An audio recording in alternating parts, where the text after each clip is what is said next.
আবারও আমি তোমাদেরই কোয়েশ্চেনের উত্তর দিতে চলে এসেছি। আরেকজন কোয়েশ্চেন করেছে ফুডি0029, দিদি কলেজে অ্যাডমিশন নেওয়ার পর যদি ড্রপ আউট করতে চায় তাহলে ফিস কি রিটার্ন দেবে, নাকি টোটাল ফিস পেমেন্ট করে তারপর ড্রপ আউট করা যাবে?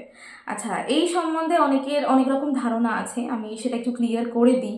কারণ অনেকে মনে করো যে আমি আরও 1 বছর এক্সাম দেবো, বা আমি পড়তে পড়তে মনে হতেই পারে যে আমার পড়তে ভালো লাগছে না, আমি ড্রপ আউট করতে পারি। তো তাদের জন্যই এই ভিডিওটা।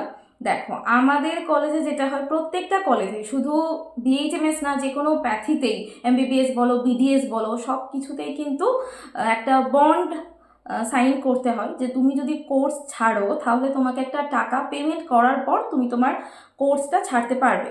প্রাইভেট কলেজগুলোর বিভিন্ন নিয়ম হয়, কারোর কেউ ফার্স্ট ইয়ারে যে ফিস দিয়ে তুমি অ্যাডমিশন নিয়েছো সেই ফিসটা দিতে হয় ড্রপ আউট করার সময়, কারোর একটা টাকা ধরে দেওয়া থাকে যে এই ফিসটা দিতে হবে তারপরেই তুমি কলেজ ছাড়তে পারবে। যতটা জানতাম যে গভর্নমেন্ট কলেজগুলোতে 1.5 লাখ কি 1 লাখের মতো করে বন্ড সাইন করাতো, এবং সেটা দেওয়ার পরই তুমি কলেজ একমাত্র ছাড়তে পারতে।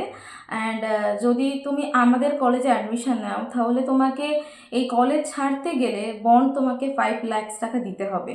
আর তোমাকে কলেজ ভর্তির সময় কিন্তু এগুলো সাইন করিয়ে নেবে। মানে তুমি যেটা ফার্স্ট ইয়ারে অ্যাডমিশন নিয়েছো, যে টাকাটা দিয়েছো সেটা তো দিয়েইছো, কলেজ ছাড়ার সময়ও তোমাকে 5 লাখ টাকা দিতে হবে, তারপরেই তুমি কলেজ থেকে ড্রপ আউট করতে পারবে।